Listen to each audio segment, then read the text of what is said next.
Ladies and gentlemen, episode 60 is brought to you by Onnit.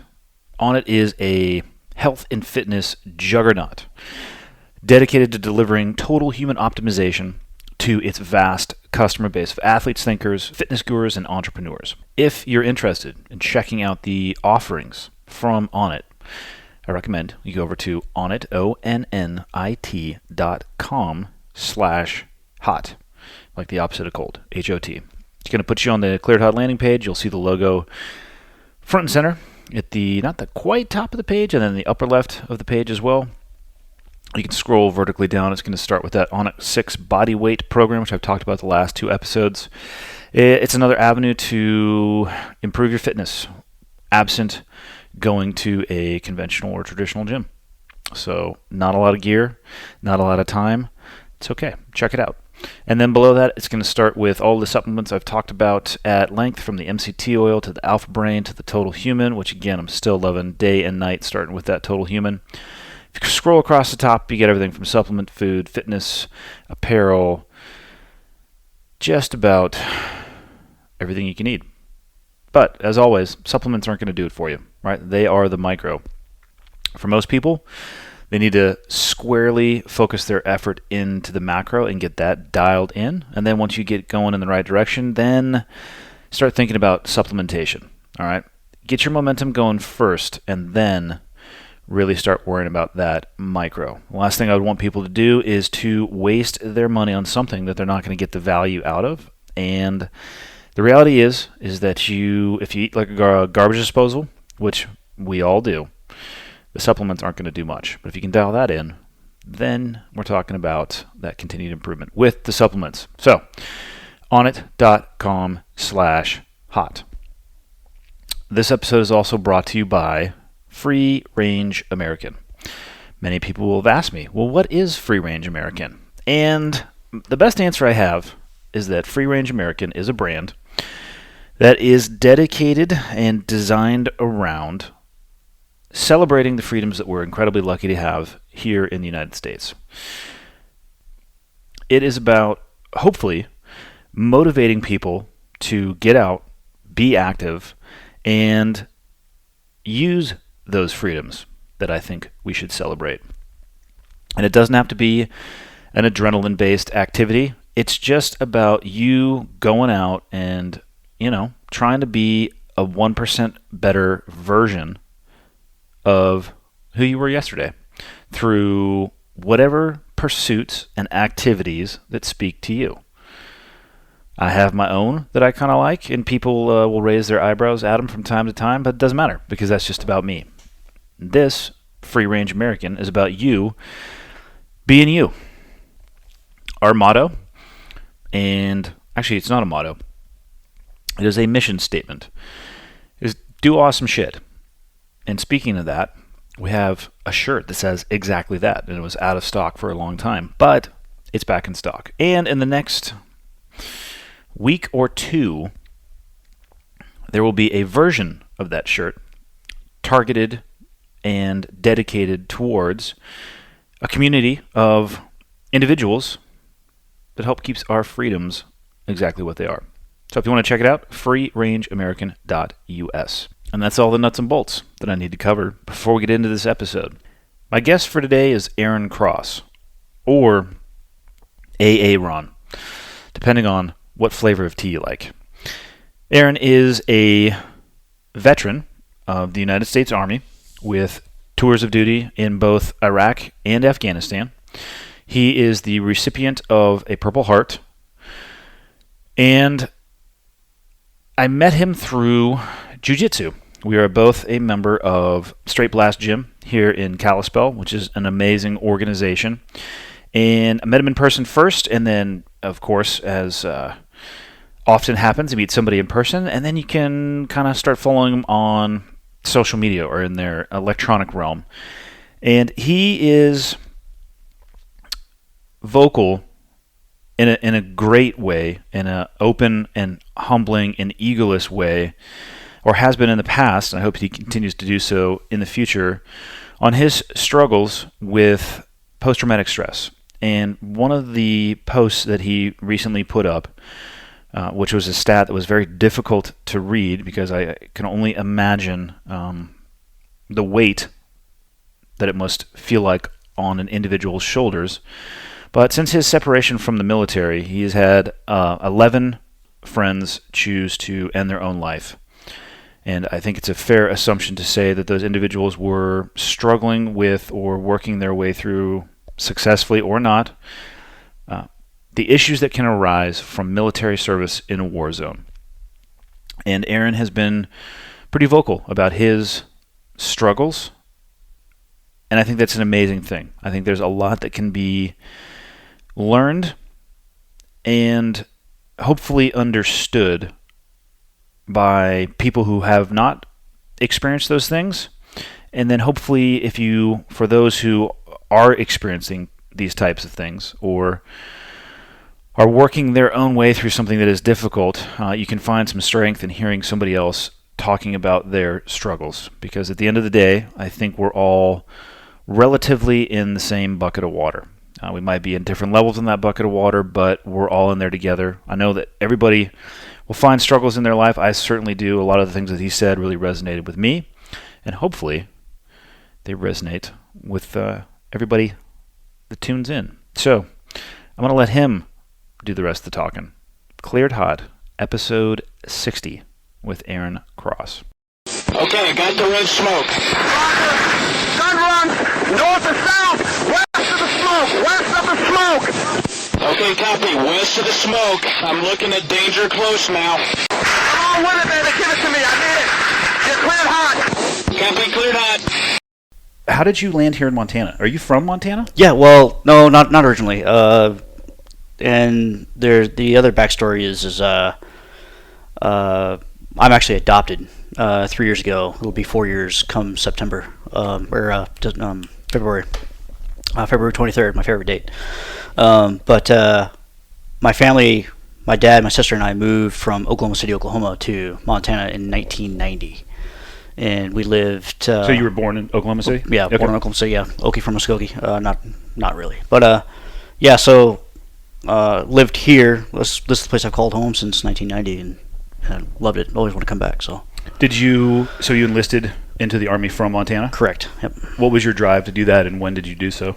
So my original family history is we've been militarily involved since 1769. I mean, we've been here. Wow. We came off the boat, more so Irish settlers. And we've been involved with every major conflict since then. I had family that actually fought on both sides in the Civil War, and that could be awkward over Thanksgiving. It was well. Actually, what's funny is so my great grandfather, he fought for the North, and his mother pretty much like disavowed him from the family. It was like, you will not be a part of this family anymore. Oh wow! And he was not allowed to be buried into the family plot. Yeah, he's actually buried in South Carolina, which is crazy. Family feuds, they run deep. Oh yeah. Yeah. And the hilarious thing for me is, Smith, that was my original name, it's the reason why I go by Smitty sometimes, is that it's such a wide range. There's such a different history per that lineage of that name. Originally we were Smythe, Smythe, and then became Smith. But it's really weird because that's more of like the English part of it. So what do you mean you were adopted? Because most adoptions I hear of, obviously you're children. Right. You're in your 30s at least. Oh yeah, well I'm in my 40s now. Okay. I just turned 40 in July. I have never heard of somebody being adopted in their late 30s, so you're going to have to explain that one. I had a really horrible childhood as far as abuse goes, and it's physically and mentally, nothing sexual, thank God. But so the parents who I call my folks now, I had a lot of surrogate family when I was going through high school, and I left home when I was 15. I was like, I had nowhere to go. I just got tired of it. And so I had some other folks bring me into the fold, and my best friend, who's my brother by adoption now, we were really good friends from the get-go, and he used to take me over to my folks' place back then and go hunting together, shooting together, just hang out. And so there was always the joke oh, maybe we should adopt you. And not realizing that after I got out of the military, it was on a Thanksgiving, and my mom was like, so keep it up, we'll have to adopt you for Christmas. And I was like, okay. And like the next morning, like we kind of like laughed it off. Like next morning, we were just kind of drinking coffee, and Mom goes, I wasn't really joking when we wanted to adopt you. And I was like, well, my answer wasn't really joking either. And so we got the paperwork together, and 4 months later, I was adopted. Wow. Does your biological family still live up here as well? My dad does. My biological dad does. Somewhere here in Kalispell, and he's kind of a shady character, so. That sucks, man. I'm sorry to hear that. Oh, it is what it is. The crappy thing about it is part of my drive of being in the military, from a really young age, like I knew at like 6, like I knew I was going to join the military at some facet. Yeah. And in an early part, like I wanted to be a Marine. And then you wised up. Wow, well, I don't know. It's always that battle. I'm joking. I love the Marines.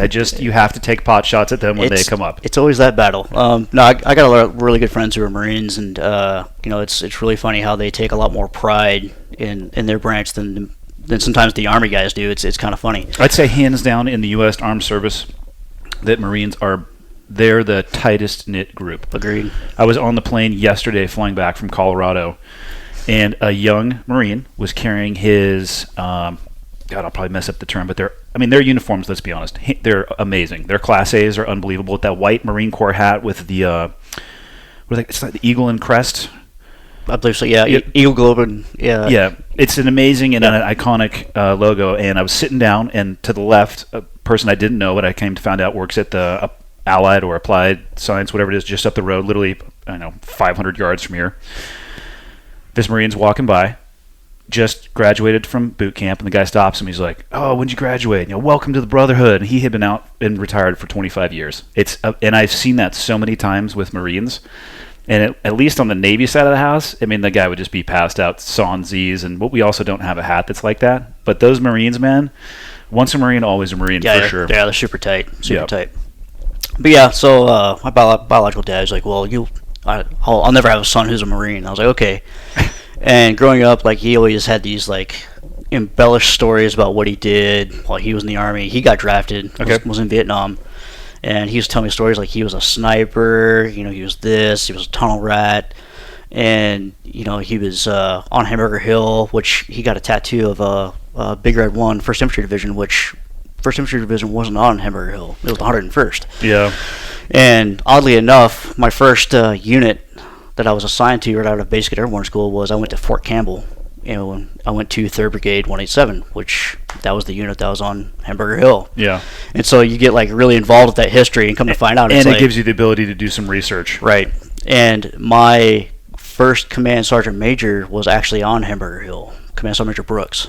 And I just, as a private, like I didn't know how to approach him, but I asked him just some, key questions. And he goes, "No, I don't ever recall seeing a Private Smith on that hill or anything." And I was like, interesting. Yeah. And which is kind of, it's like a heartbreaker, because it's like, well, kind of joining the military was like, my motivation to like make him proud of me in a sense. Continue the legacy. Yeah. And so I was kind of doing it for somebody else, not for me, in a weird sort of way, which hindsight being what it is, if I would have been a little wiser, I don't know. It's just it's one of those realizations. It's like maybe you should do stuff for yourself, not for anybody else. Yeah. Were you ever able to run to ground what your dad actually did in the Army? He was a pogue. He was a like a mail clerk. Yeah. I laugh only because I've seen that scenario play itself out so many times. I think the last podcast I just did, somebody was asking me about what to do when you encounter somebody who's lying about their service. Right, yeah, I listened to that. It was really good. So the second one that happened recently happened literally out in the driveway. And it was the same thing. I'm sure if I ran the guy's research to ground, or ran his career to ground, I bet that he served, but in a capacity that he didn't think was cool enough. And that's the mistake I see people making. Instead of just being proud of their service, right, they have to make it comparative, and then they start layering on. And the people that I hear, that as soon as they start going down the route of talking about recognizable operations, and then I was just I'm like, oh God, here we go, here we go. But again, like I said in that podcast, I just feed the rope, let them tie their own noose, and then you have options once they have set the noose. Right. Well, it's like a buddy of mine. I posted a meme. I deployed with him in Afghanistan. He posted a meme on Facebook. It said, there was and I'm paraphrasing here, but it said something like there were 200 SEALs that operated during Vietnam. So far, I've met 1,000 of them. Yeah, I've seen that exact one. Yeah. Yeah, it's pretty bad. Like when the guy told me I was at SEAL Team 3 in Vietnam, I'm like, oh, Here we go. do your internet research at least, buddy. That didn't get created until the mid 80s. Right. Yeah. So you knew you wanted to join the military, Yep. which is a common theme that I had as well, and for the people that I was surrounded by. So talk me through your military experience. So I joined infantry, just a ground pounding grunt, and then actually had a. Did you have that desire joining, or did you have a path that you wanted to go on? No, I definitely wanted to be a grunt. I mean, I had, I actually had some research my family gave me when I was younger, and it's kind of funny. There were guys that were grunts, during Civil War. I got to hear some of their stories then when I was a kid from my great grandfather. And it's like, wow, I mean, it's pretty cool lineage. And can you imagine being a grunt in the Civil War? No, absolutely not.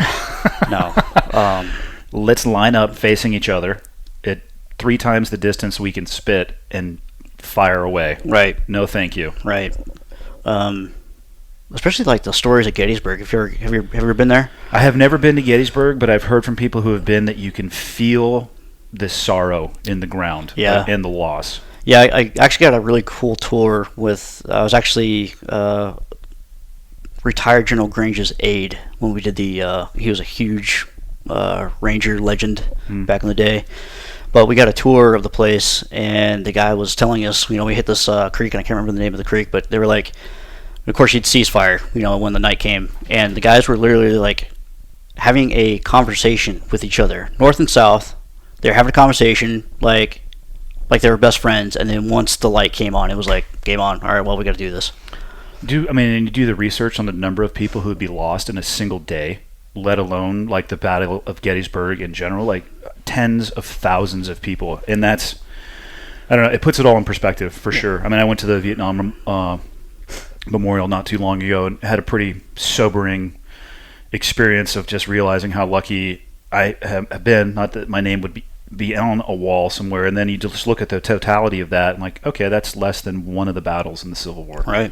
Unbelievable. Yeah, it's crazy. So you knew you wanted to be a grunt. Yep, we wanted to be a grunt. I actually had an airborne contract going straight in, so I went straight from basic to airborne school in Fort Benning, Georgia. Oh, I've been. Yeah. Tell me about your experience there. How was it for you? Well, Sergeant Airborne. Well, the funny thing about it is, so going from basic training back then to, all right, well, it's knife hands, you're going to do it this way, period, to actually having some freedom in airborne school. It was What year was this? It was 97. Okay. It was a totally different environment for me. So it was like, oh, I have freedom. Like, I don't have to stick around here after, 1700. Which is 5 o'clock, people. Right, yeah, 5 o'clock. sorry. But no, to get thrown into a wide diverse of other military personnel, like I never thought in my, back then, like I'd run across like Navy personnel or Air Force personnel or Marines, and it was like really funny because I had this Lance Corporal that was in my stick, and I called him Private, and he about lost his mind, and I was like, I didn't mean to, I didn't mean to offend you, man. He was like, no, it's Lance Corporal, and I was like, all right, cool, right on. He probably just got that title, so therefore was very sensitive about it. Yeah. When did you join? What day and month? Let's see. It was. Because if you went through Airborne in 97, our path started relatively close. So I joined August 1st of 96. My first day of basic, no kidding, was actually July 4th of 97. Okay. I did the DEP program, I believe, October of 96. Okay. Out of here. When did you start in Benning? That was July of 97. For Airborne or Basic? Basic. When did you go to Airborne in Benning? It was October. I actually graduated... of 97? Yep. So we were there at almost the same time period. I graduated August 15th, 97 from Buds. And I think checked into Airborne before September 1st. Oh, right on. Of 97. So we probably were sharing the same chow hall. Yeah, probably. Yeah. That's funny. That's hilarious. So you wanted to be Airborne, or you got to Airborne. You get to explain the Airborne experience from somebody who was, in fact, Airborne. It's violent. Static line jumping is not exactly the most fun thing to do. It's not smooth at all, and it's a violent walkout. It's not really a jump. It's a violent walkout. It's a forceful walkout. A forceful opening. Yes. Forceful landing. Forceful landing. There's nothing smooth about it whatsoever. No. Nothing. My first jump ever out of an airplane was at Benning, wedged in between probably 40 people. I was like dead center of the stick. And I don't know if I could have stopped if I wanted to, because once that line started moving, and the instructor's just sitting there waving at the static lines. Next thing I know, I was out of an airplane and then went my version of a PLF, which was back of the heels, back of the head. Right. Yeah. I think I might have hit my ass, maybe. I distinctly remember laying there looking up at, because there's plane after plane after plane, so it's just a sky full of canopies. And I remember laying there with probably one of the worst headaches of my life, and all I could think of was, I don't know if I can do this 4 more times, which is the minimum you need to have to graduate the course. Right.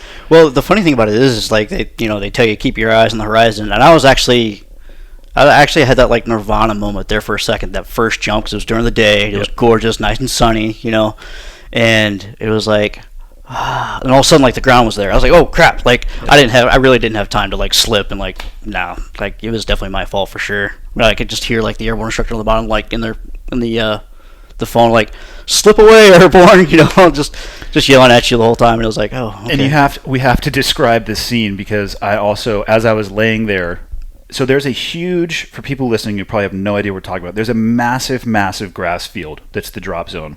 And the school, like the entire school jumps at once, and there's got to be hundreds of students. Oh, easy. And there is an individual on the drop zone with the biggest set of speakers you've ever seen, and he's yelling into the microphone at people who are in the air, with no way at all to really highlight the individual that he is talking to. So I was laying on my back, and I hear him go, "Jumper with the streamer, pull your reserve," and I just watch. Dun, dun, dun, dun, dun, dun, dun. All these reserves came out because nobody knew who he was talking to. No, it's like trying to herd a bunch of cats with parachutes on them. It's hilarious. It's amazing that more people don't die there, looking back at it. Well, recently, Fort Bragg has had a slew of incidents within the past few years. Have they really? Yeah, with the new parachute designs, they've been having issues left and right, which is pretty sad. It's not the safest activity, for sure. No. And, everybody always asks me, like, how many jumps do you do? And I'm like, well, nothing that count.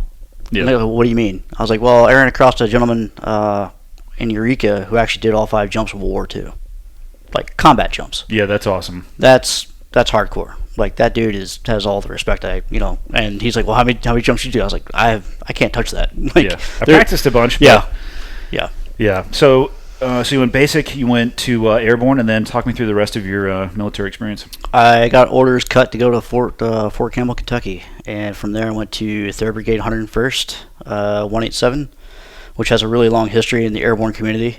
Break that. I mean, actually, coming from the Navy, so 3rd Brigade 101st, 187. Break that down for me, because I don't even necessarily know how that fits into everything. So a division has brigade sets, and I'm not sure how many brigades they have now per, but I remember there is at least 3 brigades per division. Now that's not including like support units and all that stuff. We're just talking like infantry brigades. And each brigade has 4 companies. Back then it was like 5 companies. They had an Alpha, Bravo, Charlie, Delta, and back then it was like a headquarters where they called it like Echo Company. And like your Delta in the 90s was like your how can I say this? Your mechanized unit back then. So like your heavy Humvee groups, like artillery and stuff as well, or not? So, some artillery, depending on what unit you're in. But like in 101st, they had like Dragon teams that was attached to that. So they had like Dragon elements on top of their Humvees and stuff like that. So, and then you had so those companies attached, and then you had 4 platoons. Or actually 5 platoons, 4 platoons in each company, which you had 1st, 2nd, 3rd, and then you had a headquarters platoon, which is typically like your mortars, and then your support units of the company. And that's how it works. And then the 187 associated with the 101st, how does that tie in? Ooh, man, I'm gonna get murdered for this. It's been a bit, so it's okay not to remember it all. Because like in the Navy, it's easy. Like you're a SEAL, and this is the team I'm at. There is, I guess, internally in that bureaucracy a bunch of stuff, but it's pretty easy to identify where people are, whereas a lot of the time with the Marine Corps and Army units, I get lost in the division, brigade, like it gets tough for me. Yeah, well, 101st was actually the first unit to jump in World War II. Okay. Like, they were actually the first airborne unit. That's the reason why they still carry the airborne, 101st Airborne. Yep. Even though they're no longer airborne, except for, like, your Pathfinders and your LRS teams that are there, Yep. or LRP. I'm not even sure what they... I think it's LRP, the Long Range Reconnaissance Patrol. Yeah, they just keep changing the designation every time. But yeah, they were the first ones to actually jump in World War II, and so that's where their lineage comes from. They're very proud of that. Yep. And 187, back then, prior to that, I think they were actually the 504th, technically. I'll probably get murdered for this, or the 506th. No, I think they were attached to the 506th under that brand, and then they changed off. And where they got their kind of key marker was in Korea. They actually jumped in Korea, and then they were given the name Rakusan, which means falling down umbrella. It's about what a static line parachute is. Right. So at a broad level, if you told somebody you were in the 101st, that's a broad description of where you were. Because I think people would recognize the 101st, but as you get deeper into that, they're going to be like, "Phew." Yeah, Rakusans have been more of a profound name anymore. Anytime they say, nobody ever says like 3rd Brigade 187, they'll say like Rakusan.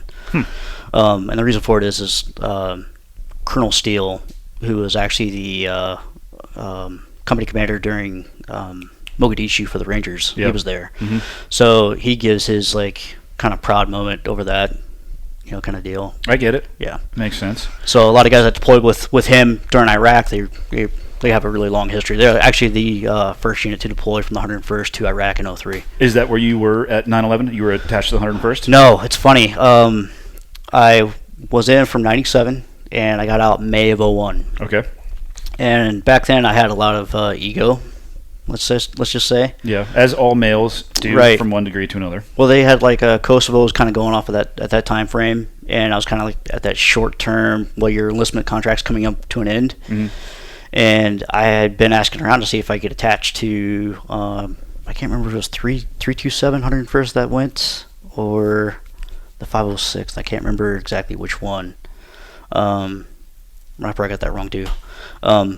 But they went, and I was like, well, is there any way that I could go there? I was like, I didn't do all this training just to... But you were out now at this point? Not yet. Oh, okay. Kosovo's still kind of going on. Oh, I'm sorry, yep.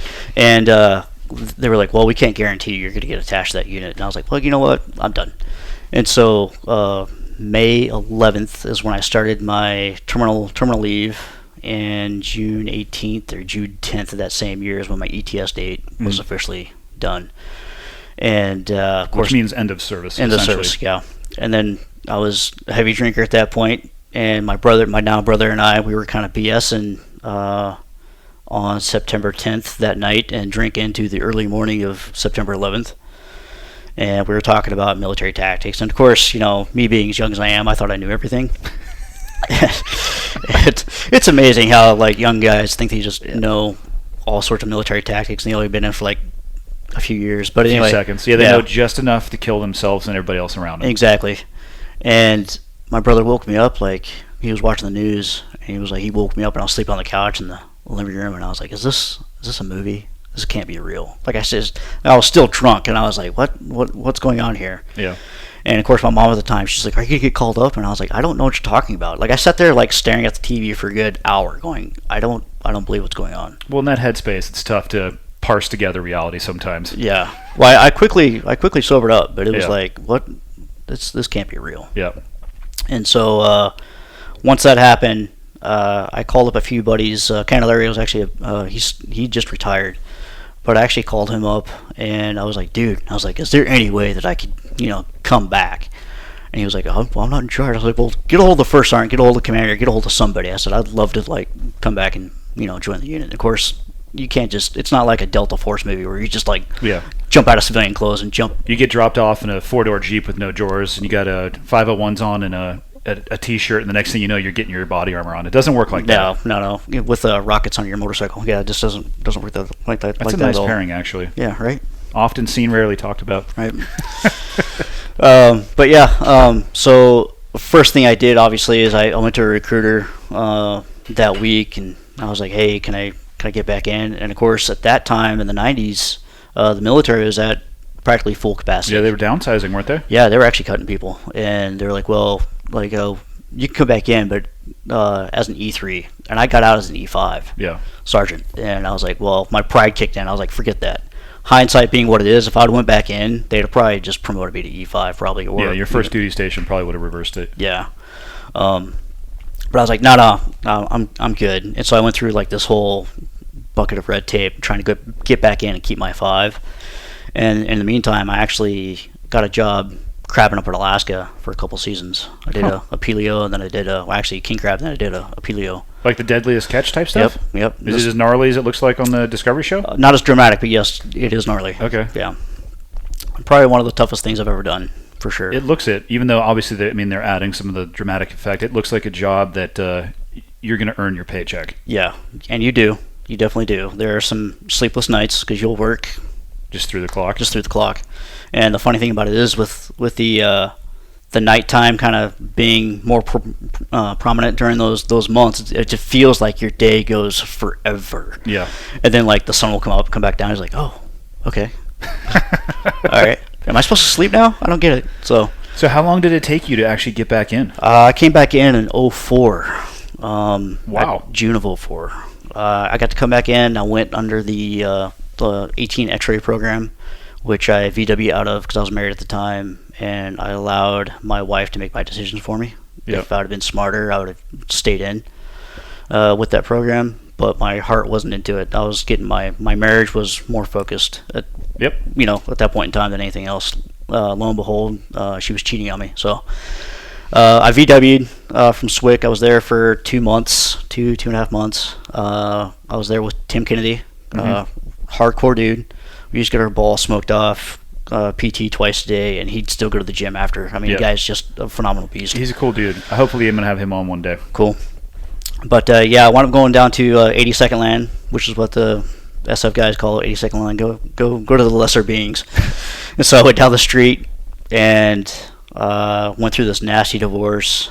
And while I was going through this divorce, I actually got deployed in my first deployment to Afghanistan in 05 with the 1st 325th Airborne Infantry Regiment. Where'd they send you to? Went to Ghazni. We probably shared the same sandbox from time to time then as well, because back in 05 we were bouncing back and forth. We'd go to Iraq, we'd come back to Afghanistan. Right. We would always base though out of generally out of like Bagram or some of the little outstations, but we would just we get in the 47s, and honestly half the time I don't know where we were going. I would just follow the map that was in my football sleeve. Yeah. I actually kind of like Bagram. It seemed a little bit more low-key than Kandahar. Kandahar, the last time I was there was a Hertz rental car. Yep. There was a Timmy Hortons coffee. I want to say Applebee's, but it might have been one of the other brands. No, it was an Applebee's. Yeah, and then to me, that's probably the sign that maybe we've been there too long and people's heads are in the wrong place. Exactly. Yeah, totally concur. So you went over there, and then talk me through the rest of your career until when you actually got out. Let's see. So deployed, and of course, got back November of 05 with those guys, and I was going through. Just got divorced that same month, and so the only thing I wanted to do was deploy more. You just want to keep chasing deployments, and so It allows you to push the reality of your personal life off. Right. And 3rd Brigade 82nd, which is the 505th Parachute Infantry Regiment, they were asking for volunteers to go to Iraq. And, of course, I raised my hand, and 7 months later I was gone again. And this time around is for 15 months. And so for people listening to, like, in the world I came from, traditionally you'd have at least 18 months off if you were at a conventional team, and then 6 to 8. So you were accelerating the normal train or decompression, retrain, deploy, and you were over there for that's a long stint. Yeah, and I didn't tell my folks that I was deploying for like 4 months because they're like, "Oh, you're back home," and I did go home. Yeah, I went on leave and to here. Yeah, yep. I came back home here, and next thing I know, I'm deployed again, and I didn't tell them. And for like 4 months, and my company commander came knocking on my chew door in Fob Summerall, and he was like, "Call home now." And I was like, "Is it an emergency?" He goes, "For you it is." And I was like, "Oh, okay." And of course I got my butt chewed for a good like half hour on the phone from Mom. So ever since then I definitely kept her in the loop as far as like what was going on. 15 months. Initially it was actually 12 months with a 3-month extension. And what year and location was this? It was Beiji primarily.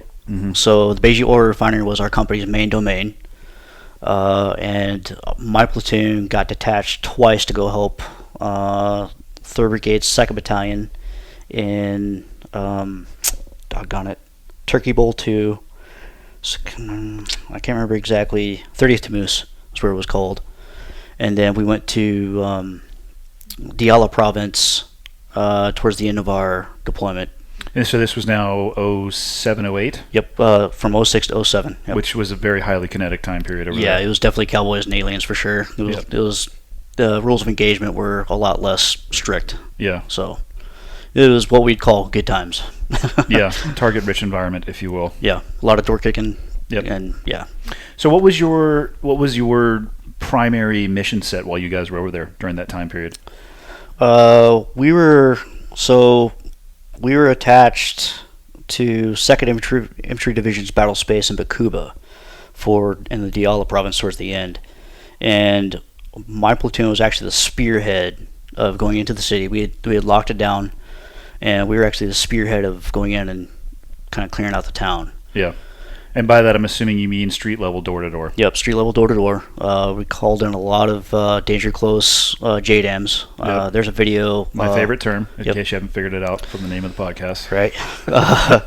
There's actually a video on YouTube called I think it's Hammer Diallo. One of our guys actually posted a video on it, just collectively of our deployment, and we actually dropped a JDAM, called in close on air support from literally like right across the street, and it knocked in every window of the building that we were in calling in fire from. It was that close. It'll do that if you're that close. Yeah. So yeah, it was pretty fun. But no, our primary objective when we got there was the Beijing oil refinery. So like setting up security, getting everything kind of placed in, and working with Iraqi police and the Iraqi army at that time, which we were still building up. Brand new Chevys, 1500s were showing up. Brand new, 9mm pistols, the whole works. It seems like it was probably really in the buildup of the counterinsurgency strategy, right, where you're going to live among. And counterinsurgency, I don't even think we have time to unpack that, but let's just say it's a long, drawn-out process that starts with you have to create a secure environment and then gain the trust of the people, which means you're living in and among them. Or, I would say in your guys' role, probably owning the battle space. Yep. Yeah, we definitely owned it for sure. Because we'd live on station for, I think, 4 to 5 days at a time. Then we get replaced, go back, refit, and then we go off and do like another mission or be QRF or what have you. It's always fascinating for me to talk to people from that world because it's the exact opposite of what, I'd hear about it from people like, yeah, we hated you guys because we are living in this battle space and these helicopters would show up and all hell would break loose and then you would leave and they would come to us to try to, determine what had happened and the repercussions that were going to come from it. Well, we had an SF team on FOB Summerall. They were actually a 20th group, and I can't remember exactly where they were from, but they had better intel than our own brigade did. And so a buddy of mine and I, Duffield, a really good buddy of mine, still talk to him today, we'd actually go knock on their compound door, like, hey man, could you hook us up some to-date imagery? Because we'd show up on our objective location, be like, well, that building wasn't. What is that doing there? Oh, you get using a 6-year-old satellite image? Yeah, and it would just drive us nuts. Yeah, I don't know if people realize inherently the difference in not only capability but the support at various levels throughout the military. There's no shared internet portal that everybody taps into. It's a lot of, at least early on too, it was a lot of individual rice bowling, and I think, and I hope that still they're doing a good job of breaking that down, because I remember we were before Iraq kicked off, we were in Saudi Arabia waiting, and our guy, we had a 24th PJ attached to us, this PJ and CCT. He would go to their intel dudes, and they were getting the intel of like what was actually going on. So we were, same thing, going outside of our chain of command to try to figure out like, is this happening or what's going on here? Yeah, that's insane.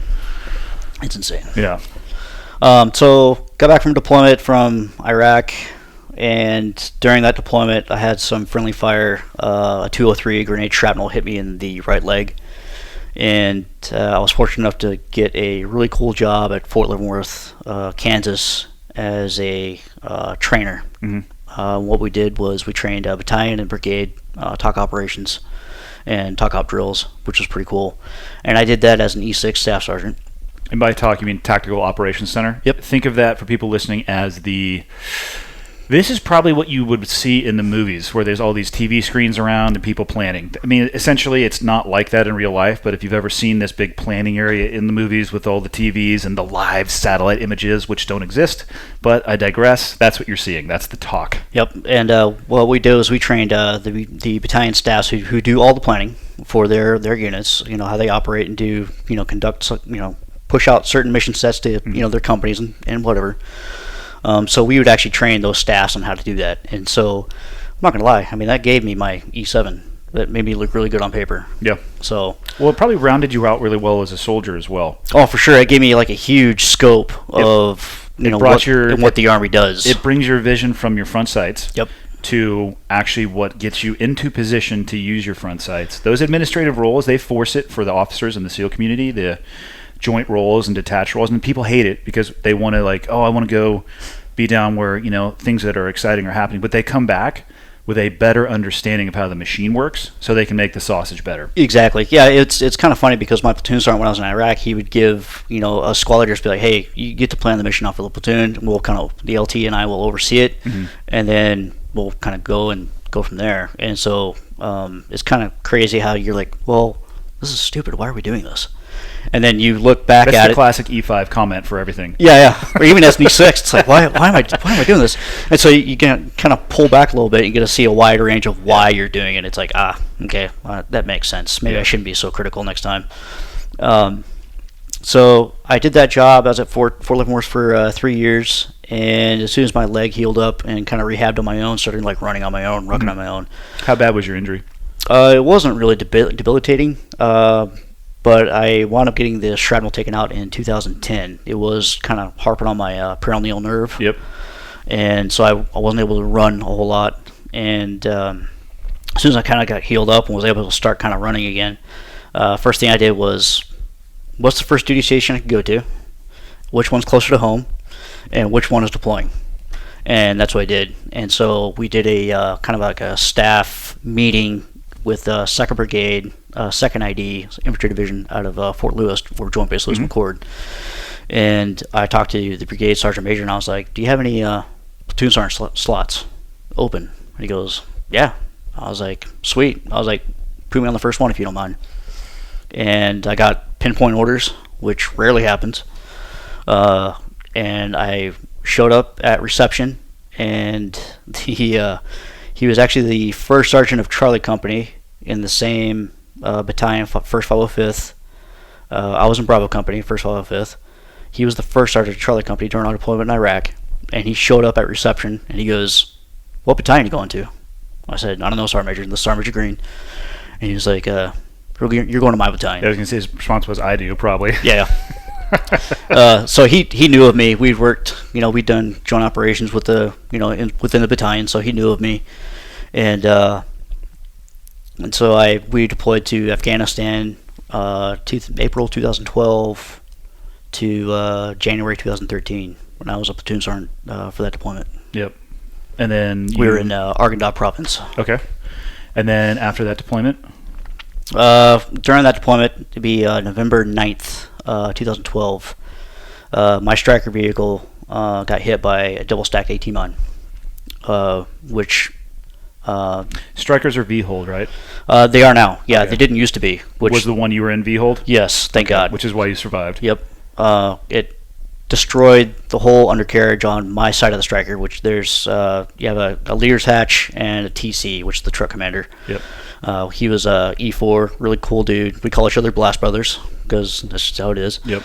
But both he and I were standing, and where they hit was actually between me and the driver, which in there they call it the hellhole. Mm-hmm. And the reason for it is because there's a lot of deaths that actually happen in that spot when IEDs go off, and they knew exactly where to hit because that's exactly where it exploded. Do you know if it was command initiated or pressure plate? It's funny because we had a mine roller with the vehicle. I think it was an MRAB, and I can't remember the nomenclature of the vehicle for whatever reason. Yep. But we had a mine roller in front of that. Yep. And he was in front of me, and he went right over that same area, no issues. I went over it, and boom. So probably command initiated. Yeah. So knocked us out, all of us out for quite a while, and yeah, that was kind of like the culminating event of my military career because my back was shot at that point. Is that the incident you received your Purple Heart from? Yep. Okay. It is. And me and my guys, there were 3 of us that got hit the hardest. It was the driver, me, and Timothy Rankin, my TC. We got hit the hardest, and we got sent to the Roll 3 on Kandahar we were there for a good month and a half. Mm-hmm. Kind of rehab and all that stuff. Yep. And then I wound up just being the battalion liaison for our unit, in touch with the brigade for the rest of the deployment. So I kind of lost my platoon at that point in time. Yeah. Which is understandable. I mean, I totally get it. I mean, I can't operate, so yeah, it makes sense. Yeah, that threw an administrative role. Yeah. And so I helped the battalion kind of get their ducks in a row and get guys, redeployed back here to the States in January. Then I was on the last lift home. And then how long until you, after that, did you separate from the military? It was a year and a half. Yeah. I got out June 2014. What type of departure did you have? Were you medically retired? Did you just get out? I just got medicaled out. I didn't get medical retired. I got Okay. medicaled out, so they gave me a severance. And By that you mean like a one-time payment? Yep.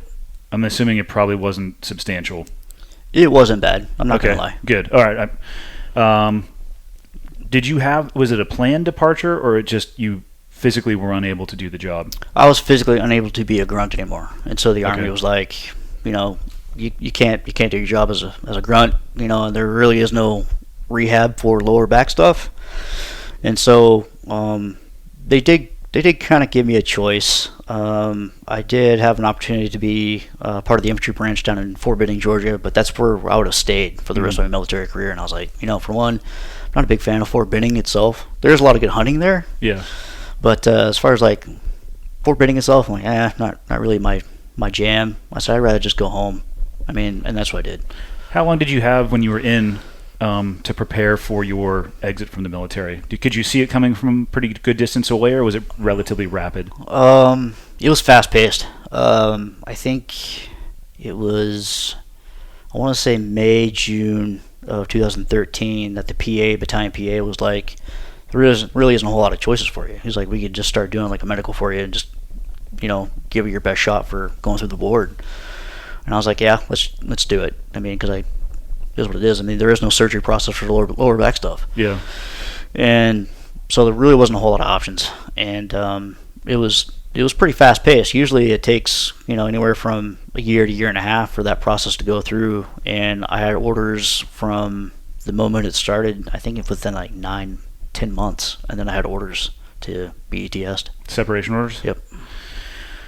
What'd you do in that time period, that 9 months to prep for getting out? I was the battalion NCO for our battalion, and there wasn't a whole lot of time for me to kind of get away and prep Yep.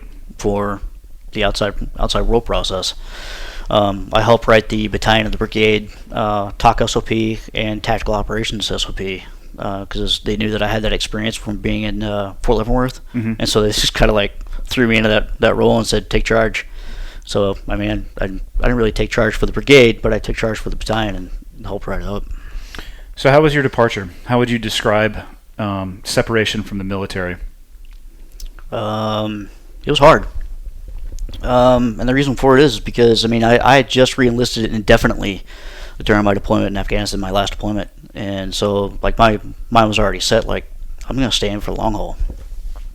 And to have that happen to me, it was like my whole world just kind of like started crashing down on me. And so I never had any kind of like preparation to be like, what am I going to do now? Like, Which is the common narrative, I would say, for almost everybody in the military. yeah. They wanted to join the military, so they focus their energy on thinking about that. Then they're in the military, they're focusing their energy thinking about that. And then they look at a calendar and they go, uh-oh, I'm done in 6 months. Yep. And you're behind the power curve, to say the least. Yeah. And of course, when I came back in the military, the only thing I wanted to do was deploy. Mm-hmm. I mean, 9/11 was kind of like my heart and soul of coming back in the military. So all I wanted to do was deploy. And it wasn't a matter of like shooting people in the face or anything like that. It was just a matter of, especially after my first deployment, you get to see a lot of these, you get to see a lot of local nationals, village people that really are oppressed. I mean, by To a degree that people would not use that word in this country if they had that context, Right. and they could look at the contrast between the two and how they're describing their oppression. And I'm not saying that there aren't people who aren't oppressed here, but I'm just saying once you've seen that, what you're talking about, and people bitching about how their latte wasn't hard enough, that's not oppression. Right. No, a good example of that is I had a school that was in my area, my last deployment in Afghanistan, in the Arkansas province, that the school was shut down because the Taliban was threatening the parents. Mm-hmm. Like, do not send your kids to school, we will kill you. And that's oppression. It is, and then you got to look at that generationally too, because education, I'm no expert at this, but you look at people who are experts and they say, education is the ladder to get yourself out of poverty and the oppression if you can, and you remove that. Yeah. And yeah, they have you held down with their thumb, Mm-hmm. and it's terrible to watch. I mean, some of the things that probably stick with me the most are some of the things that I would see the local nationals doing to themselves, or their own country, the Taliban, which is homegrown if we're talking about Afghanistan, doing to their own people. I mean, it's the treatment that I saw far and away exceeds some of the very brutal things that you'll see in war. Yep. Yeah, exactly. Yeah, it was definitely an eye-opening experience. And once I got my first kind of taste of that, my first deployment in 05, it was like, this is different. This isn't what I thought it was going to be. It's not like in the movies. There is no tick parade. There is no clear definition of good guy, bad guy. Mm-hmm. It's a lot more complex than that. So that's a lot. That's a really broad picture. I mean, there is no really clear. It's gray. Yeah. People love to talk in terms of black and white because I think it inherently makes them feel more comfortable. Yep. Because it's precise and it's very clear. And I don't even know if gray is the right color for the overseas environment. It's just, I would say it's more the absence of black or white. I would definitely characterize it as a murky pond. Yeah, the absence of maybe any color. Yep. It's tough. And again, I don't wish that experience on people, but I wish that context so they could view the world slightly differently, because it certainly would, I think in this country it would calm people the hell down. Oh, absolutely. And it would give everybody kind of like a clear context of what it means to actually survive and appreciate things a lot better. Yeah, I agree. What was the first job you took when you got out?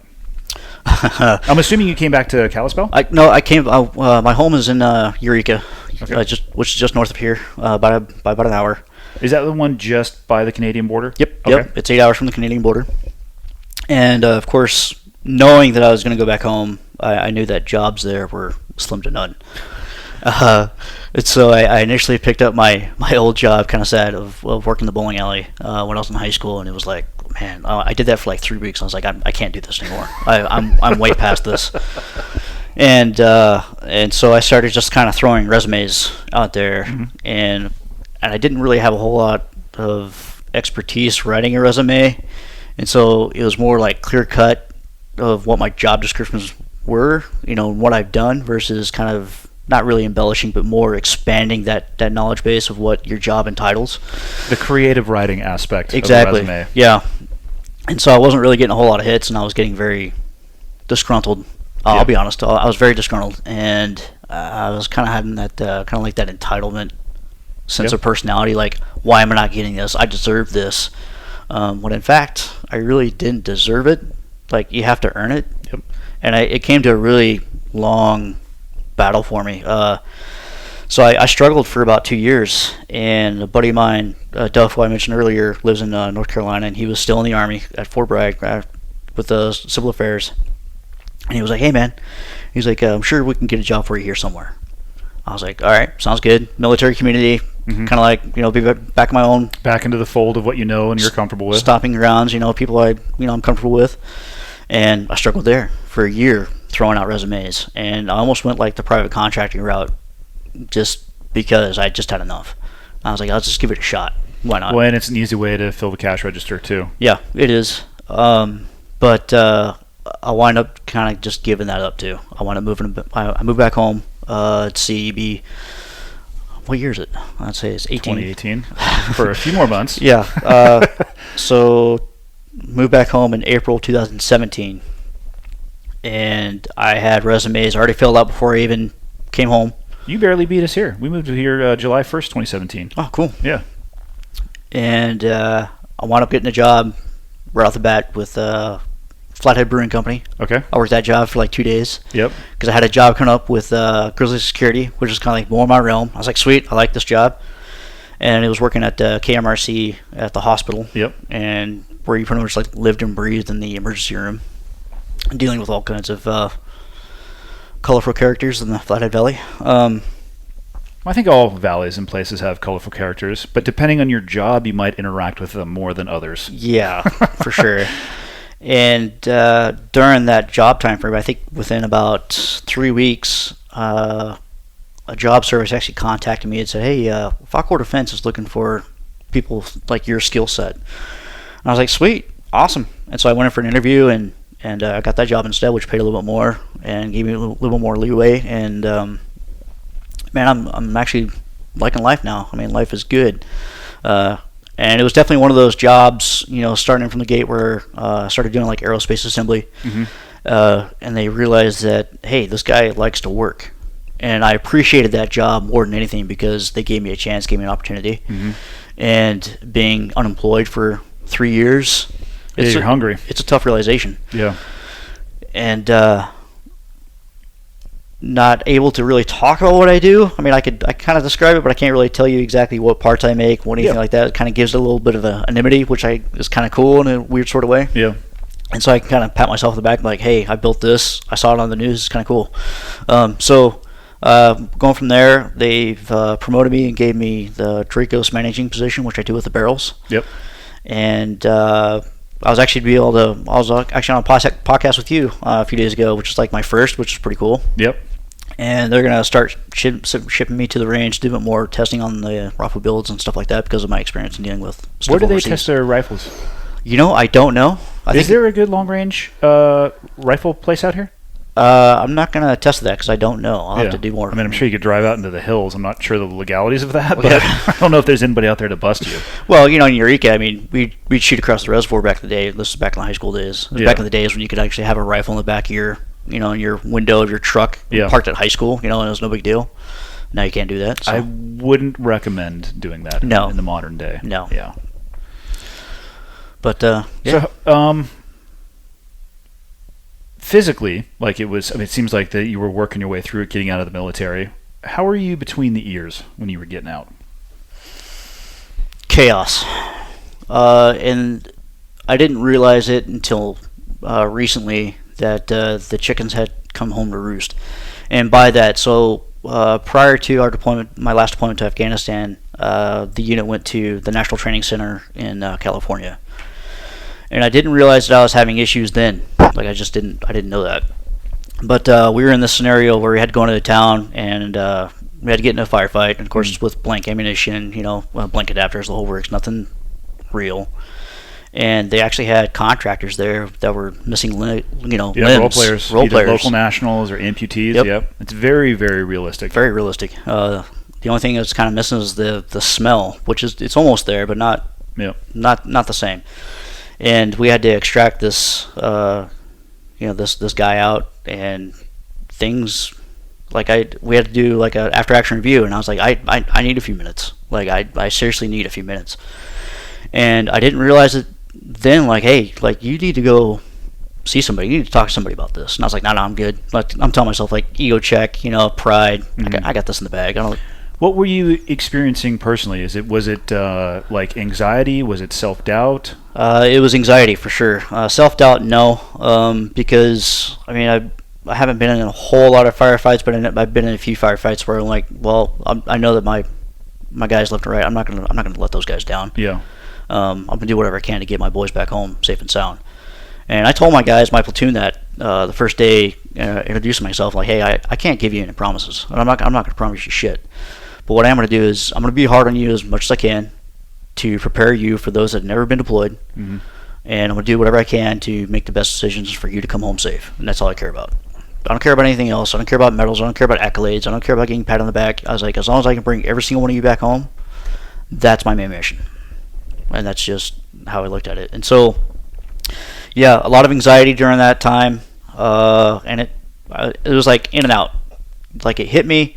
And it was like, okay, back to training, it's no big deal. And that's kind of how everybody deals with that in that infantry environment, because you get back from deployments, you do this like computerized check the block, like have you experienced this, have you experienced that, and the big thing in your back of your mind, it's the self-reporting questionnaire. Yeah, we had to do this too. And the biggest thing in the back of your mind, well, I want to keep deploying, so I'm not gonna check that box. I'm good. I don't need help in this area. Yeah. And so, in hindsight, being what it is, I think it should have been key that at least a next level leader, which call it what you will, overlooks your shoulder, said, yeah, you did experience that, you need to like check that block, because bottom line is, if you're having issues, you need to get checked out, you need to get fixed. Would you say it was a fair or it is a fair characterization that you were dealing with post-traumatic stress issues when you were having those that anxiety in that training environment? Oh yeah, absolutely. Because people describe it in different ways, and I don't want to label it for you. But I picked that term because it's common in the military. How was your unit?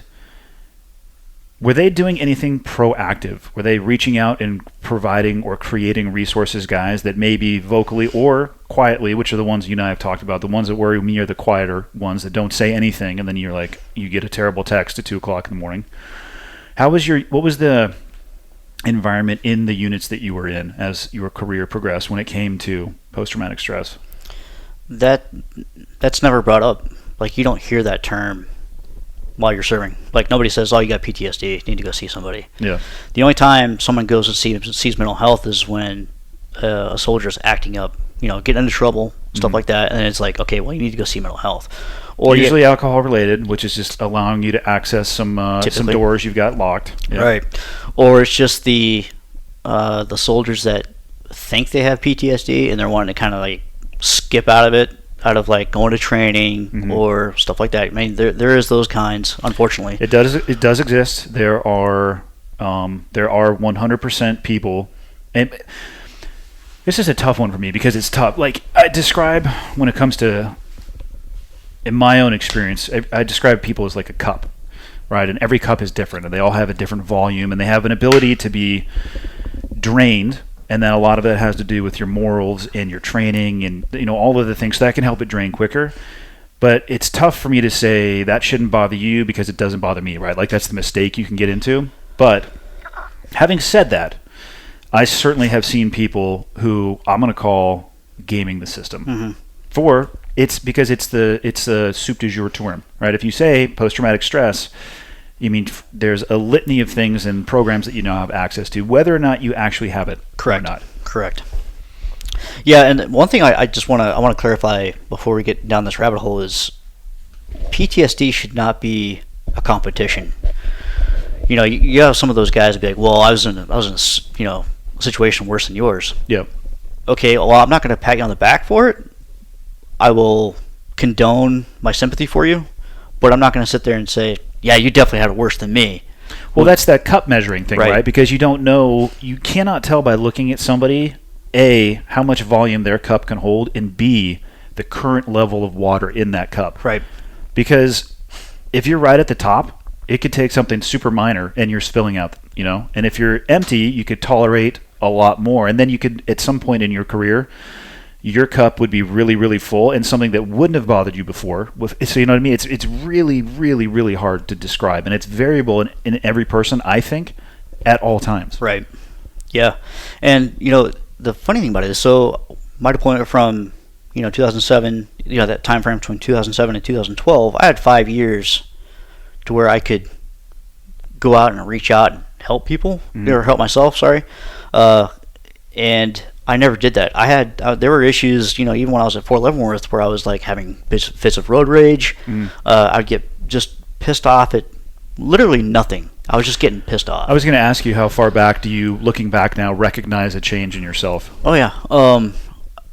This is kind of embarrassing, but I was playing a video game once, and I literally I got so pissed off playing a video game where I snapped a PlayStation controller in half.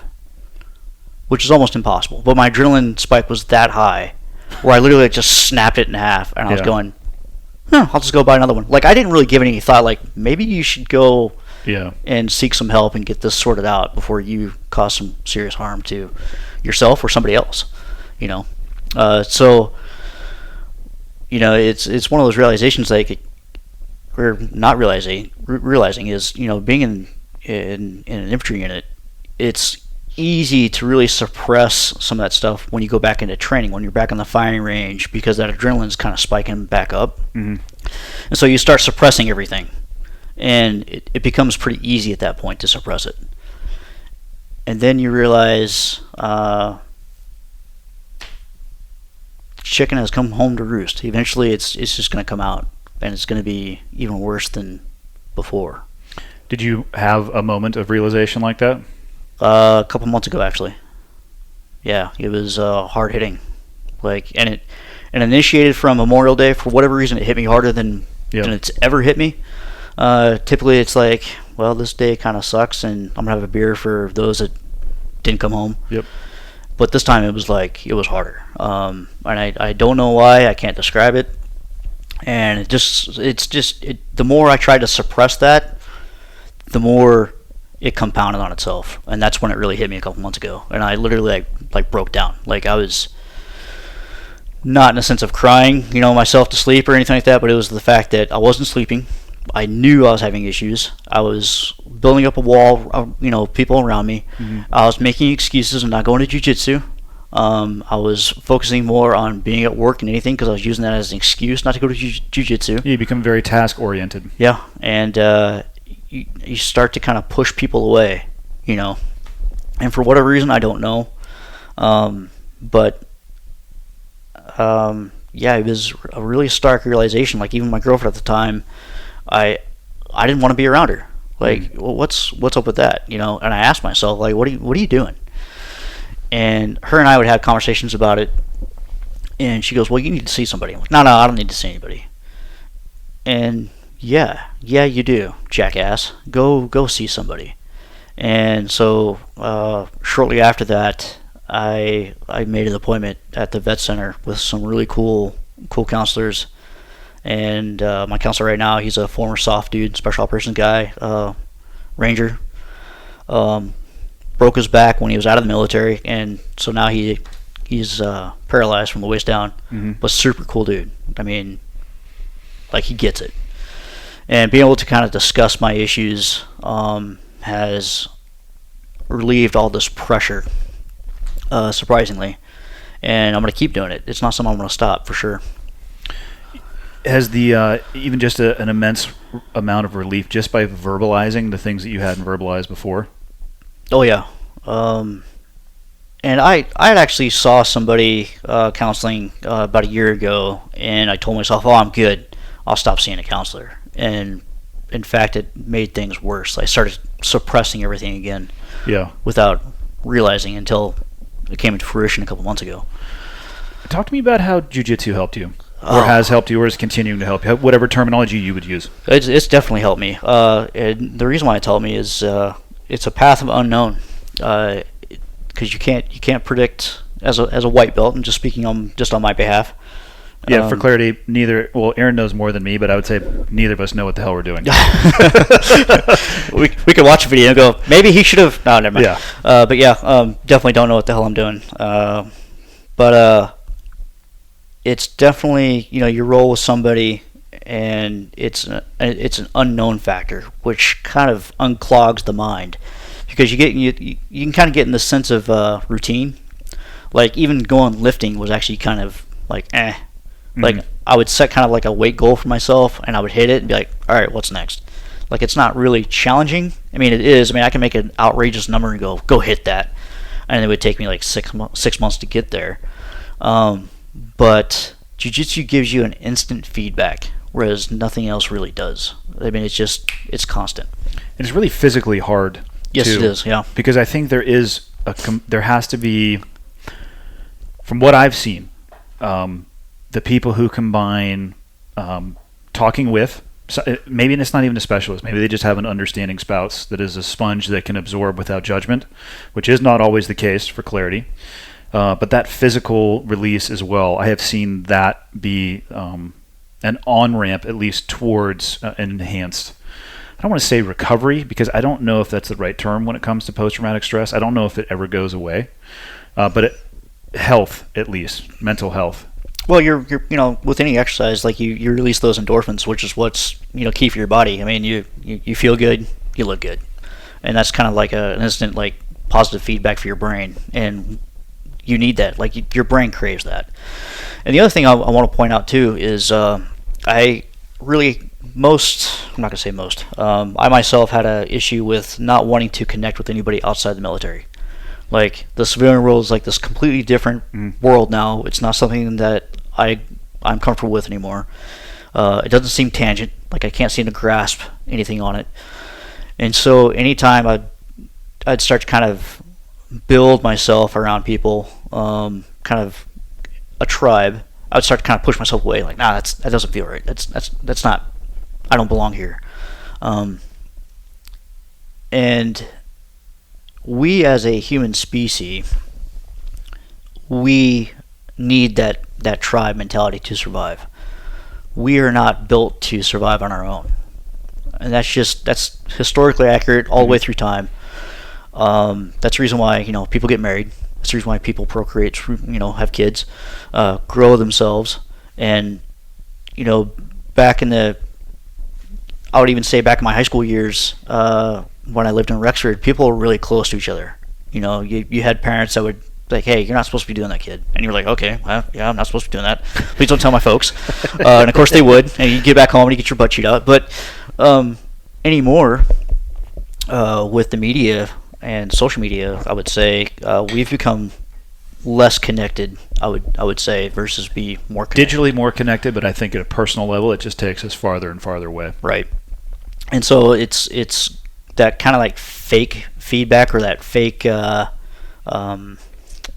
acceptance, if you will, from a person through a screen versus you being face to face with somebody. Yeah. And it's come to a hard realization for me that I need to surround myself with good people. It's made me feel a lot better. It makes me feel more confident with being able to operate. I don't want to seem so militaristic, but coincide with civilian society. Yeah. It's okay. People accept you. Function. Yeah, exactly. And for whatever reason, I wanted to kind of pull away from that. And I'm like, well, that doesn't make any sense.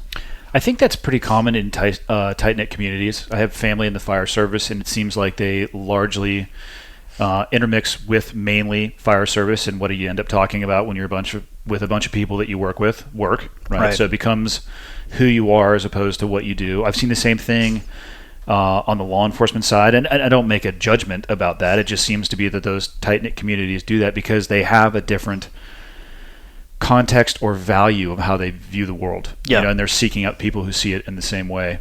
And that's got to be tough, getting out of the military and geographically isolating yourself as well too, away from that network, because even talking to somebody over the phone, I think it's less powerful than like you and I sitting here right now talking face to face. I mean, it's a struggle for sure. It is. And I it's really easy to kind of paint yourself this picture that's better than what it is.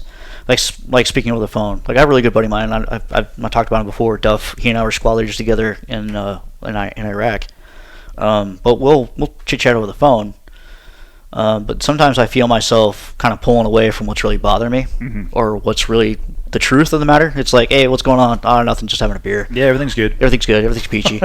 Like for a prime example, I don't want to say his name because I'm not sure how his family feels about it. But I just talked to a buddy of mine who took his life last Sunday, or I found out last Sunday rather, and I spoke to him like 2 months prior to that, and everything seemed to be peachy keen. Everything was smooth. Well, you put a post up recently saying that you've had 11 friends now that have made the decision to take their life. Is that since you have gotten out of the military? Out of the military, out of almost 4.5 years now, 11 personnel have taken their own lives.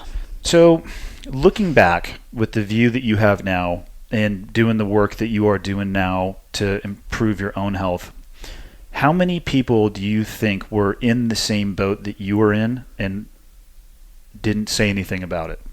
100% all of them.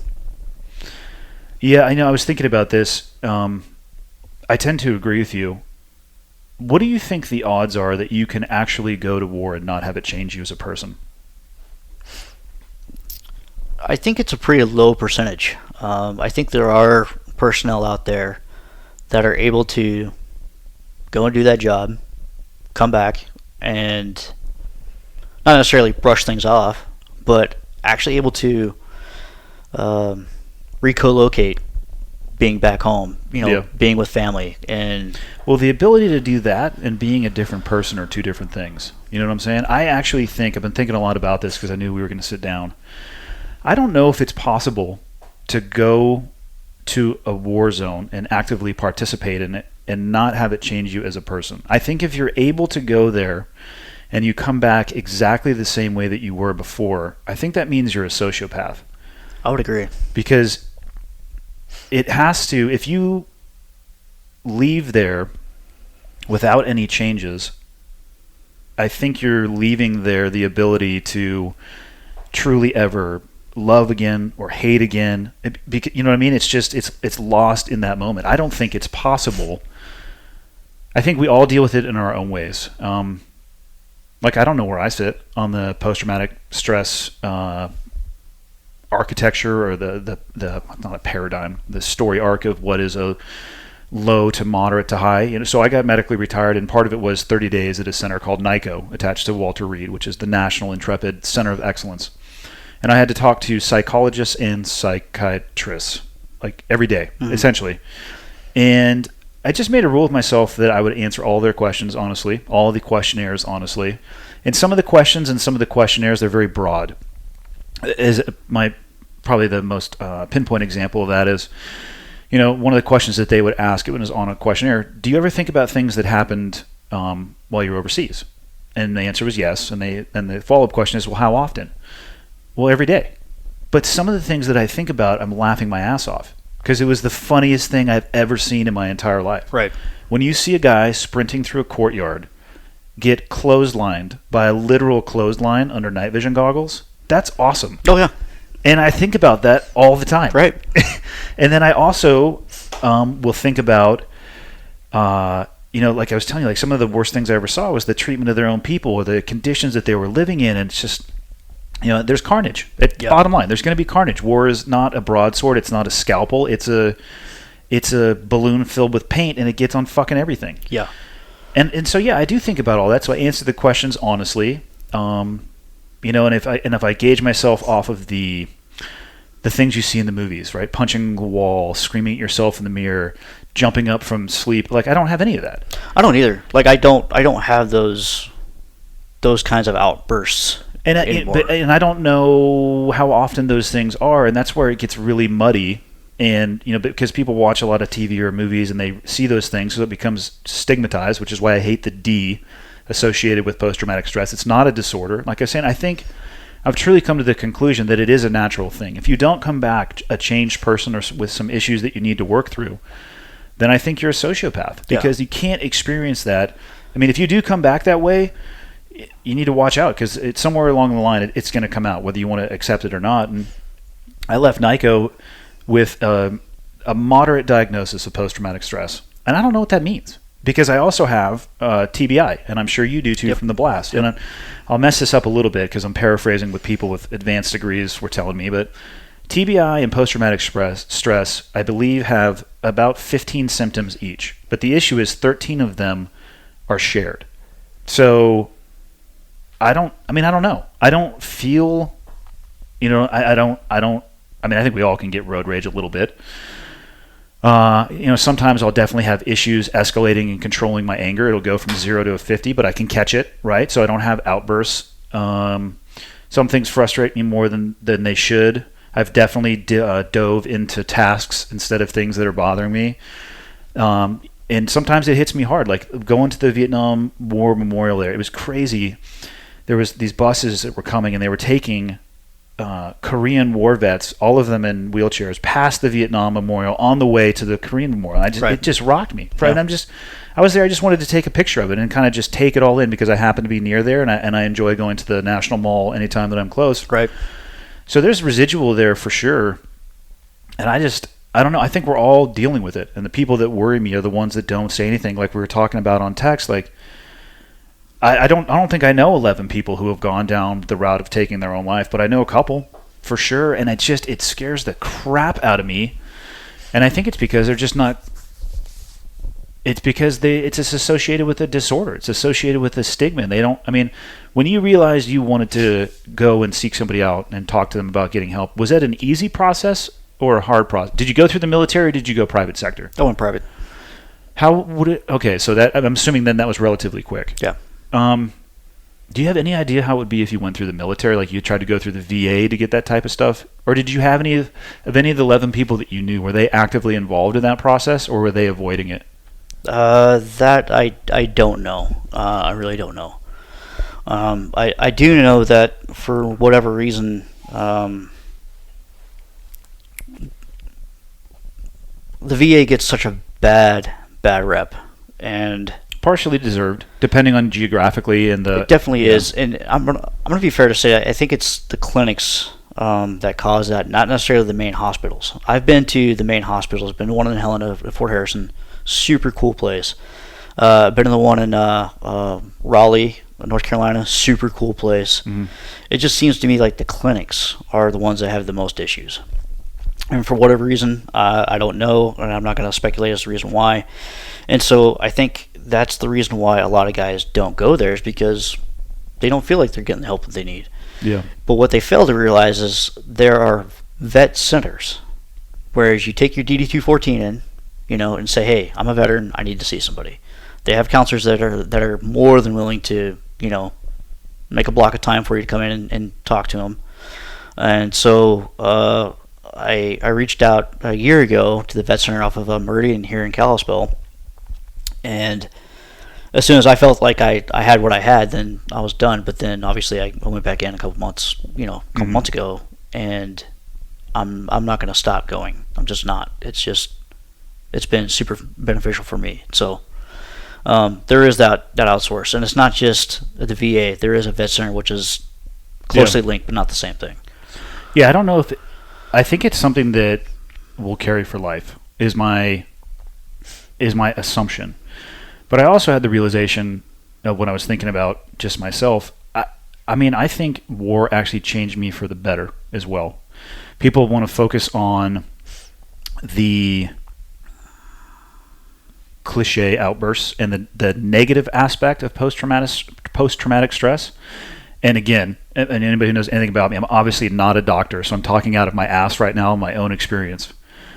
But I think there's some positive from it as well. I mean, I can tell you that, I definitely appreciate things so much at such a deeper level than I did prior to going to war. And I honestly think that I'm capable of loving at a deeper level than I was prior to going overseas. Like, it hasn't all been negative. There's a lot of the things that came from the service, like an understanding of discipline and integrity and hard work, all that stuff. Like, right. It's the Hallmark card that's probably painted on the walls of every boot camp of every service ever. Right. Navy, honor, courage, and commitment. And then whether you live that is completely different, right, but you at least learn about it. Yeah. But it's, I just think there's two sides to the post-traumatic stress coin. And I'm not saying that the bad side isn't utterly terrible, but I think if you can embrace the fact that it has an impact on you, at least you'll take an objective look at what you can do with it. I know that I am a changed person, and as far as my military career goes, I say this all the time. I give myself a C, average, right? I've done more than some people and way less than most, but it changed me for sure. And I wouldn't be sitting here today, I don't think, if it wasn't for those experiences.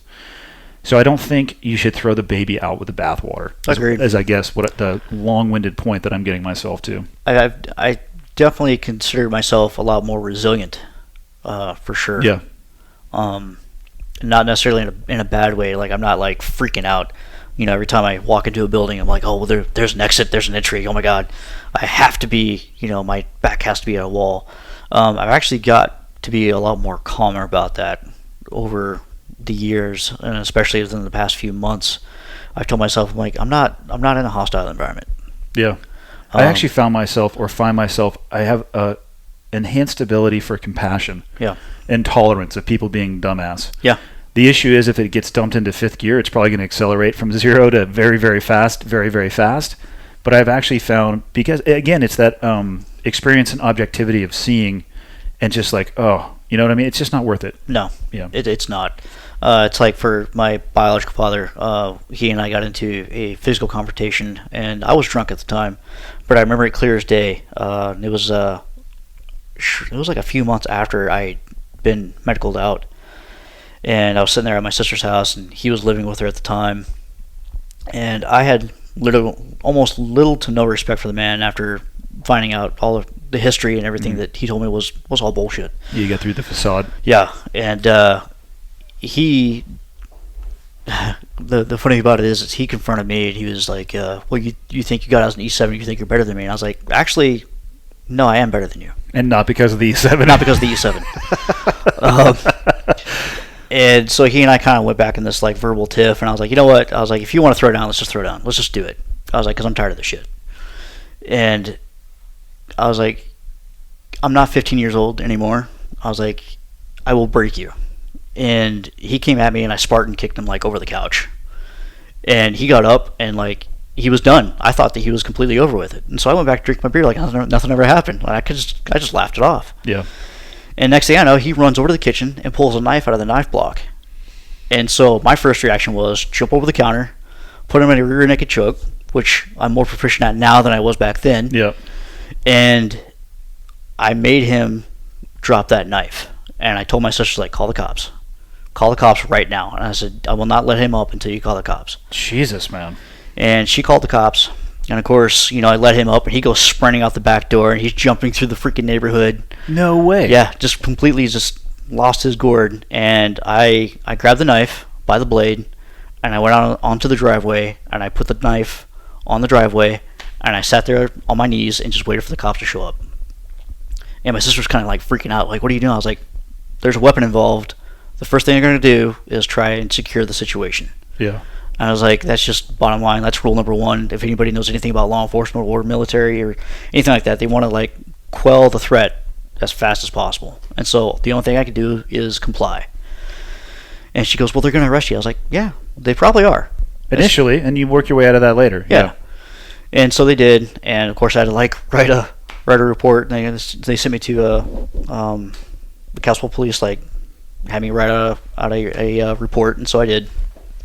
And of course there were like multiple fingerprints on the handles, so they couldn't like prosecute. And I was like, it is what it is. And she wound up like kicking him out of the house and that sort of thing. But after that, I was like, I will have nothing to do with that man whatsoever. I was like, the next time I see him, I'm probably gonna shoot him in the face. I don't advise you do that. No, I don't either. That'd be a strong call. I don't either. Yeah. But yeah, I mean, the guy is just—he's not healthy in any facet. It's just. And that's one of the things. I went to jiu-jitsu camp a few weeks ago, and I know, you lucky bastard. It was awesome. Coach Paul Sharp was talking about letting go of the rope. Is he the ex-police officer? Yeah, former SWAT. Okay, that's what I thought. I've heard his name a few times. Yeah, super cool dude. But yeah, he was talking about letting go of the rope. You know, you can do this tug of war with people, and I find that to be true, especially with people that you surround yourself with. Those that are on that negative spectrum. You know, they love to feed off your positive vibe and take that away from you, and kind of fill you with as much drama as they possibly can in order to fill whatever source of satisfaction for themselves. And I refuse to play that game anymore. I'm just getting to that point where I'm like, you know what? You can go off and do your own thing and just leave me out of it. I don't want to be involved anymore. I think that's the healthiest way you can do it, man. And yeah, otherwise you're just going to be dragging yourself down into their world, which is their goal anyway. Right. So, were there any common threads between the 11 people that chose to take their own life other than service? Did you see any, looking back, obviously, warning signs, anything that was common that might give people who are listening to this? And because, I mean, like my wife didn't serve in the military, but she kind of did. You know, yeah. She's exposed to it. She probably sees the shift in my personality or the ebb and flow or the sign, however you'd want to describe it, of who I am throughout days, weeks, years, the course of our life. And she, in all honesty, she would probably recognize a shift in me faster than I would recognize a shift in me or a change in behavior. Did you, in talking with the friends or family or any of those 11 situations, was there any common threads looking back that you can piece together? The one thing I could definitely say for sure is alcohol was helpful component. And don't get me wrong, like I love a good, sip of whiskey every now and then. Like I love a good beer every now and then. But moderation is everything. Anytime you start to overuse, if you feel the need or the compel to have a beer, like initially when you get off work, and have like multiple in one sitting, that should be a telltale sign. Especially if you're doing it by yourself, that should definitely be a red flag. So the isolation aspect of that, for sure. Okay. Yeah. I think alcohol should be more on a celebratory scale. Yeah. Than anything. And that's just my personal view on it. And ever since my last episode, I'm not gonna lie, I had a couple of shots due to Coach Leah's prescription on my knee that I screwed up. But after I had a couple shots, I was on like that nice. She's not a doctor. No, she was my doctor that night. Yeah, she helped me out. So I was like on that nice like, the knee is. So that was like a pain suppression prescription, though. Yeah, and just two is all I needed, and I was on that perfect plane. And after that, like I haven't had a beer or anything since. Well, I mean, it's good that you can recognize that in yourself as something that might fire off or trigger off the spiral. Right. Because I think it is a spiral. I think you have more experience with friends in that avenue, but from what I've seen, and I think even in myself, it's not a trapdoor. It's a slower descent. Right. It's not like all of a sudden you're in free fall. It's one thing that builds to another. And I like the term momentum. I use it when people want to ask me about working out or getting farther down the road. It's the little steps that keep the momentum going in the positive direction, managing the alcohol content, focusing on the positivity. It can go the other way too. Well, I think part of it is on the suicide level. There's a lot of veterans that get out medically because they do have physical issues, right? And so my experience with the VA, every time that I went in for pain, and the only times I'd go in there is when my pain scale was like at an 8 out of the 10. I think I know where this is going. I would walk in and be like, can you do anything for me? Is there any sort of like rehab that I could do? And the first thing that they would say is, well, here's an opiate. And I'm like, you can take that opiate and you can shove it up your ass. Percocet or an Oxy. Yep. And what happens for a few veterans is they'll gladly take that prescription. And they'll get themselves pigeonholed and put themselves in like this mental prison. Like, this is euphoric and my body's just accepting it and I'm perfectly happy. And then it becomes reliant on it. And then you become reliant on it. And then you're going, well, how do I become better? That's the question. And that's one of the failed processes that I've witnessed when going through the VA was the physical rehabilitation side of it. Is their programs are lacking in that area. And so there's quite a few guys that need that help that they're just not getting. And so I took everything on my own to kind of rehabilitate myself. And yeah, there are days where my pain scale is at a 5. I'm not going to bullshit you. I mean, there's days that I'm at a 6 or 7. Yep. But I don't let that faze me. There's days that, because my back hurts so bad, that I won't step on the mat. I'll sit on the sidelines. I'll take some notes. But it is what it is. Like, it's not going to control me, and I refuse to let it control me. And that's just how it is. I mean, I think that's good advice for post-traumatic stress in general. Accept the fact that it's there and don't let it control you. Right. The first portion of that, though, I think is being control. If you're a guy, I'd say we have more ego problems than gals. Not that guys only get post-traumatic stress and gals don't. But check the ego a little bit and realize that, you're not Superman, right? You're not Adonis or whoever, infallible character you think that you are. And then, recognize it helps me for sure. It's not easy to say, yes, I'm a changed person and not all the changes are positive. Because I've had shitty interactions with my kids because of it. But I've also had some very deep and loving and amazing interactions because of it. It's the same coin. It just ends up, what side it's been flipped on. Right. In the VA thing I often, in the modern day, I think there are plenty of places and avenues for people to go if they need help. But the people have to realize nobody's going to do it for you. No. They could have the most amazing system right down the block, but if you're not willing to walk down the block and go in there, you can't point the finger at anybody other than yourself. And it's one thing that I'm very critical of the veteran community about nobody owes you a thing. It was a job that you volunteered for. We're outside of the parameters of the draft. Yep. It's an amazing occupation, but don't sit there and hang your uniform in your office or in your closet and look at it every day and say somebody owes me something for this. Right. If you have an issue, you need to get off your ass and do something about it, because if not, you're going to go on that staircase, right? It goes down and down and down and down. And again, not being a doctor or a professional in that world, but I bet you there's a point where you may not be able to recover from. Yeah, you definitely have to acknowledge your situation, and you really have to be honest with yourself. I think that's one of the toughest things a lot of people have, just in general, is just being honest with themselves.